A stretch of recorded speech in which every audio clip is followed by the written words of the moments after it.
Hey everyone, it's Lynn from Finds of Yesterday, and I'm going to go through some of the things I found while I was out thrifting this weekend. So let's get started.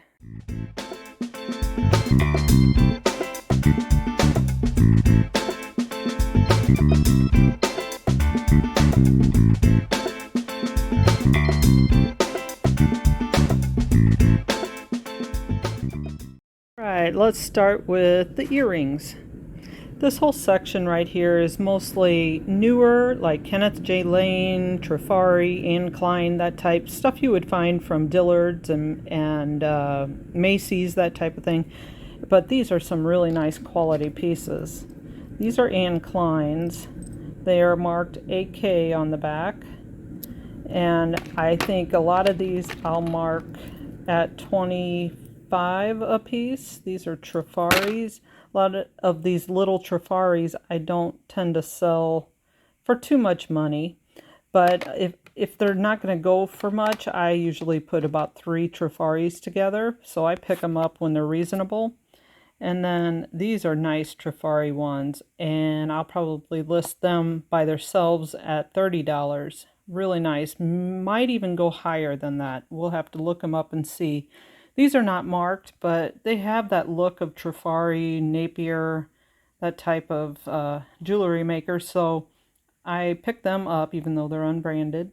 And these locks are Kenneth Lane, and they do have a little bit of scratches on the locks, but I think I'm still going to list them for a halfway decent price, like 25, 30 maybe.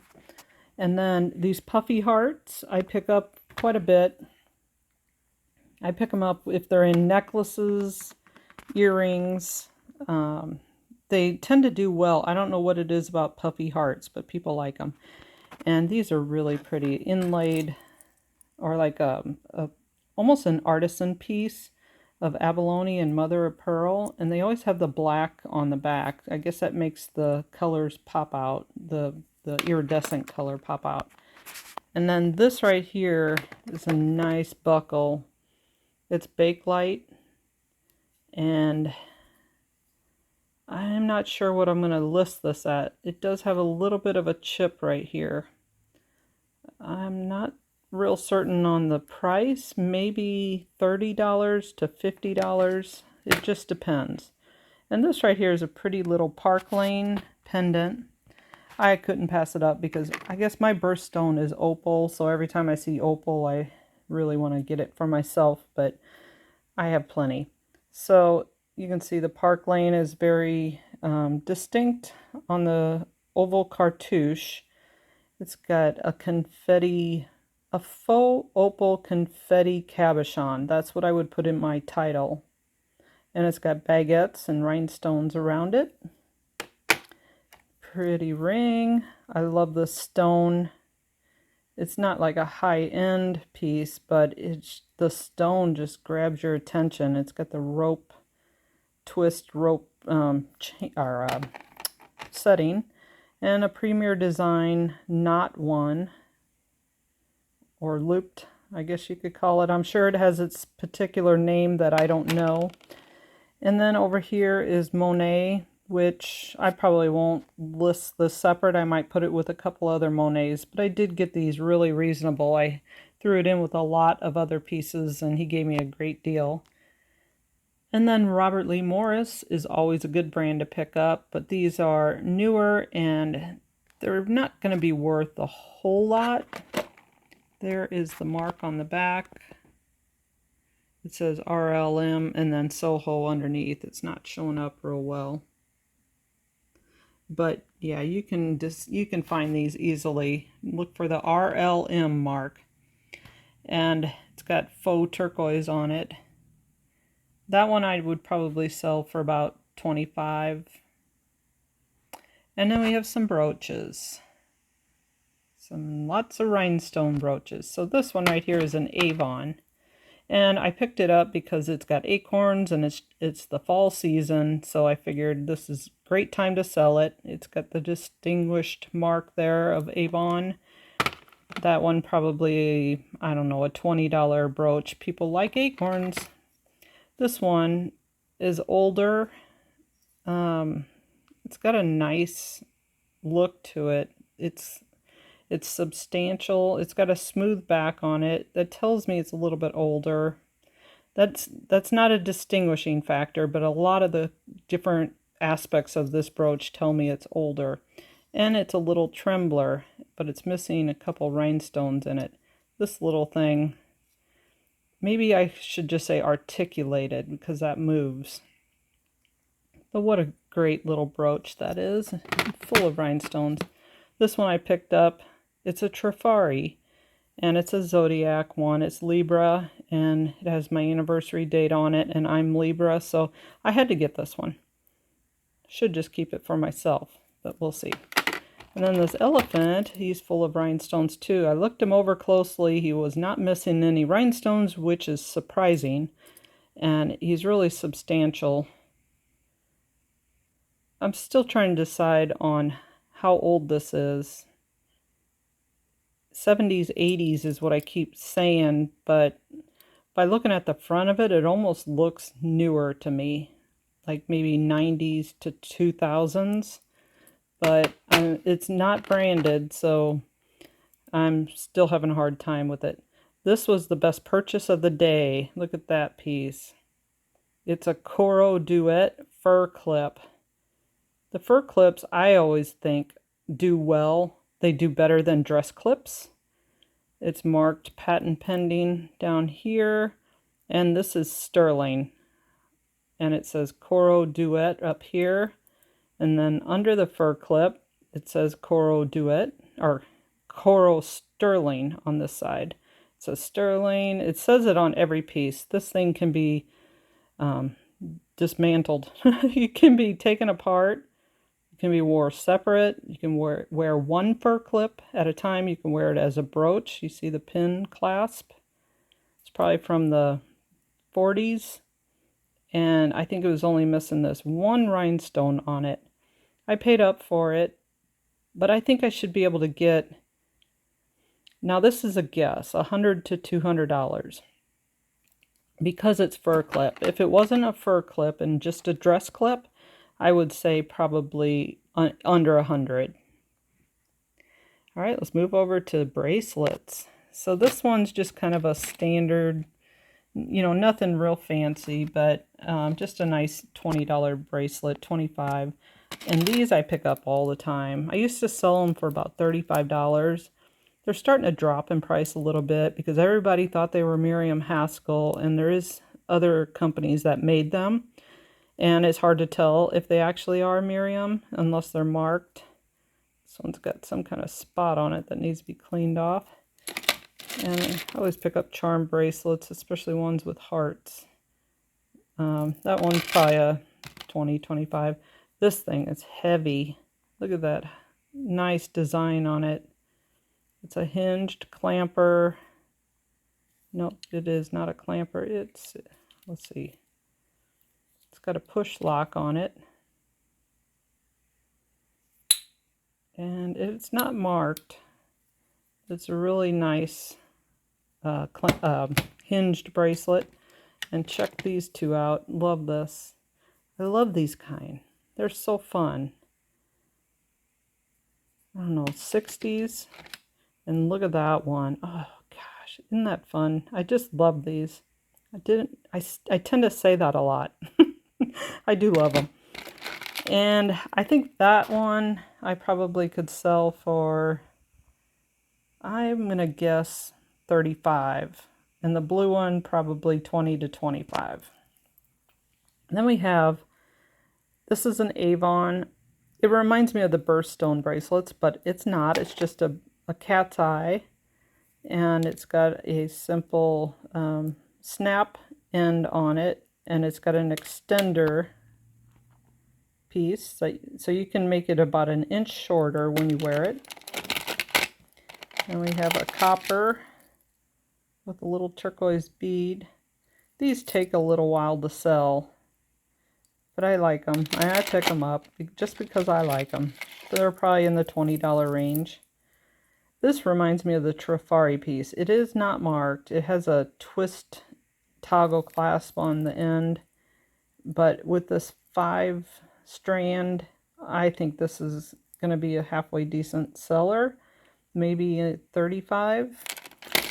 And speaking of Trifari, this is a Trifari. It's a great piece. And it does have some wear on the gold tone, but it's still a really nice piece. But there is one problem. This little snap clasp is missing the little knob that you use to flip it open, so it's hard to open and not close, but hard to open. Trying to find the mark for you. Oh, it's marked on the clasp, that's right. There it is. So I don't really want to trade the clasp out because it's marked Trifari, so I think I'm just going to leave it alone. And here's a great Betsy Johnson piece, clamper bracelet with rhinestones. It's got some kind of glitter. You know Betsy Johnson, she always does glittery and bright colored. Isn't that pretty? I'm not real familiar with pricing Betsy Johnson, so there's the mark inside. I knew it was going to go blurry. There we go. And I think it'll probably be in the $45 to $50 range. Here's a fun cha-cha bracelet. It's a stretch one with some faux coral, and it's kind of a beach themed one. I think it's got some starfish, so that's a fun one. That would probably be a $25 to $30 range. We have some, these do well for me. It has the little safety clasp on the end where it clasps together, the push lock. And I like to sell these because they sell fairly fast, like $20 to $25. This is just a different, unique one. It's kind of hinged, gives it a little bit more flexibility. And where is the clasp? Oh, it's just a snap clasp. And this one I'd probably mark at, again, the 25 mark. When I'm out looking, I try to find pieces that I know will sell for $25 or more. And this is a cool vintage piece. I did have to put a new clasp on it, so I put a lobster claw. I know that's not accurate to the time period, but I don't have any spring ring clasps. And I think I'll sell this one for $25. And here's a fun one. This is magnetic, but boy, is it big and chunky. Clear lucite. People like clear lucite. This magnetic clasp opens just like that. And one more. This is a stainless steel and it's marked 10K, so it's stainless steel at the base and it has a 10 karat outer coating. And we have a rhinestone which is in good shape. I stop picking these up unless they're in really good shape, and it has a push lock clasp. It's got a gold back on it. This I will sell for $25 to $35, somewhere in there. Let's move over to necklaces. Show you a quick scan of my necklaces. So right here is a real fun, like a fringe type necklace with these, it's heavy, like heavy cylinders. It's got a hook clasp. These little, I don't know, they have a little bit of tarnish on them, so I'm going to have to work on some of that. But it's kind of a neat piece. This one is goldstone, and it's in good shape. So I stop picking up stuff like this unless it's in really good shape. So I'm striving for quality pieces nowadays. I used to pick them all up everywhere, every time I seen them.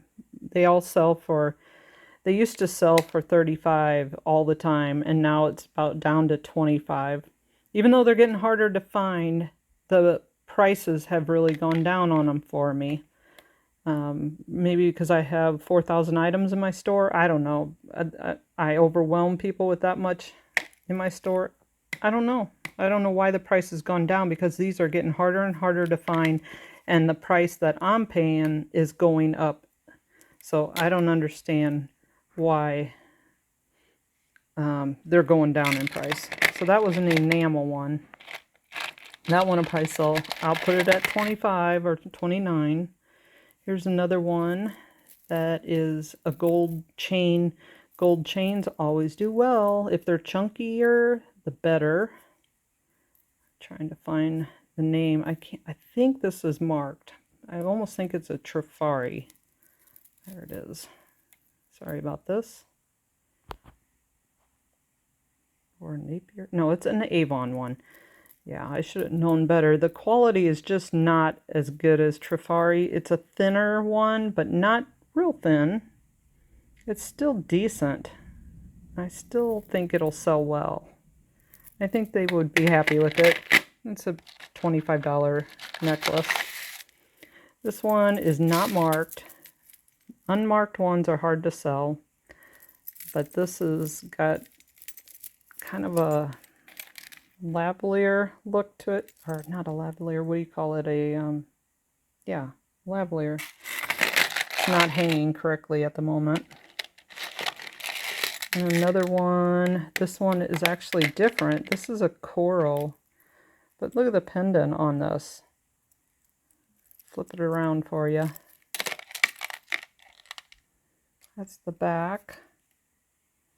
I thought the name was on the back. It must be on the hook. Yes, the name is on the hook.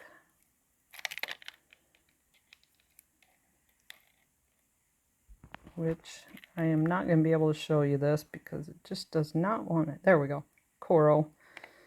But it's a different one. It's really different, and I've never seen it before, so I thought I would get it. Another $25 one. Here's another one. This one would probably sell for 15 to 20 is my guess. It's pretty simple. You can't pay up for them because they don't sell real well. Here's a Trifari. This is newer. You see the Trifari mark. That oval cartouche with the cursive Trifari is newer, like after 2000.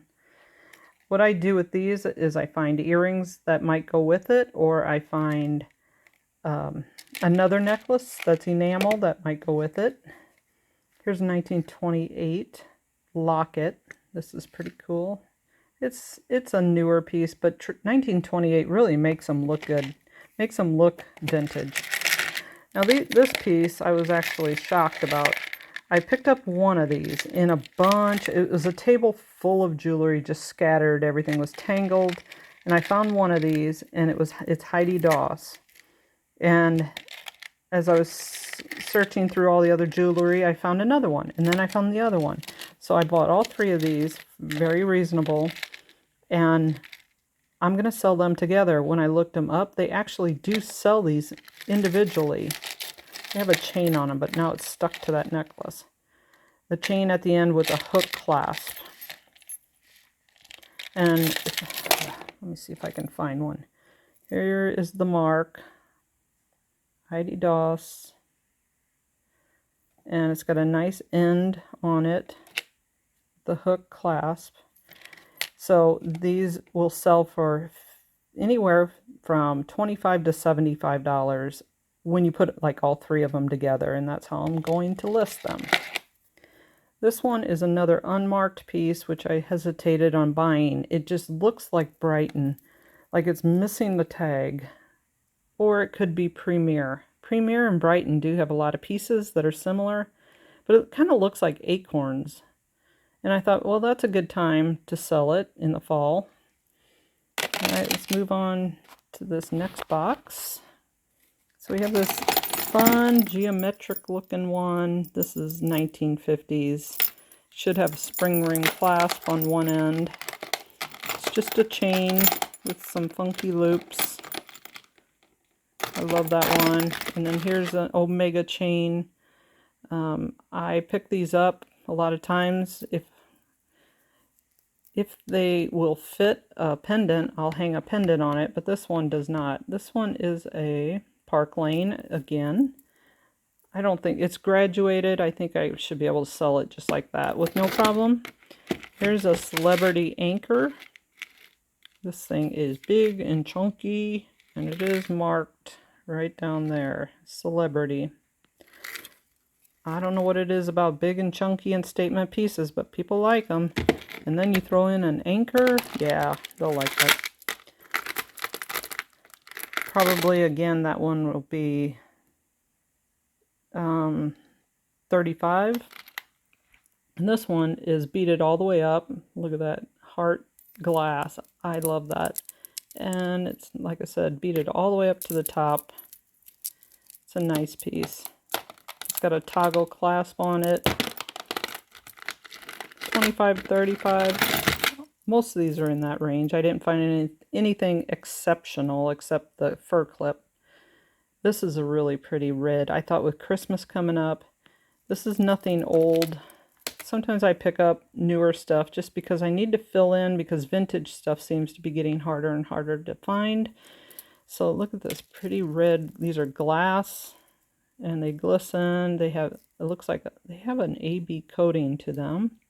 It has an older lobster claw clasp on it, but they still make this clasp today, so you can still find it on new pieces. And then this blue one is all glass, and people like blue, and it's layered. It's not marked, it's unbranded. It's going to be a little bit harder to sell, but I'll have to take good photos of it. And we have another cool vintage piece with these dangles on them. And a silver tone chunky rope chain. It's almost like a lariat, but more of a wide drop with dangles. And another rhinestone. This is probably coral, is my guess. It's marked on the hook, I'm sure. And this was kind of an interesting last find. I was walking out to my car and I went past a vendor and I seen this. And it had the necklace, the earrings, and the bracelet. These are all acrylic, but cherries always do well. So I thought, for $1, I'm buying the set. And there's the clip earrings. That was a pretty fun find. I don't know what it'll sell for, but you never know. Maybe for Halloween somebody will buy it. And it'll probably, I'll put it up at $20 unless I search it and it seems to have higher prices because of the cherries. Just a quick review. I was pretty happy with what I got. I spent a couple $100s on all this, and my pieces came out to about $3 a piece, $3.50, somewhere around there. And I should do well. Thanks for joining me, and tell me what your favorite piece is. I like to always hear that because everybody likes something different. Thanks again. Appreciate you stopping in and watching, and we will see you on the next one. Don't forget to like and subscribe.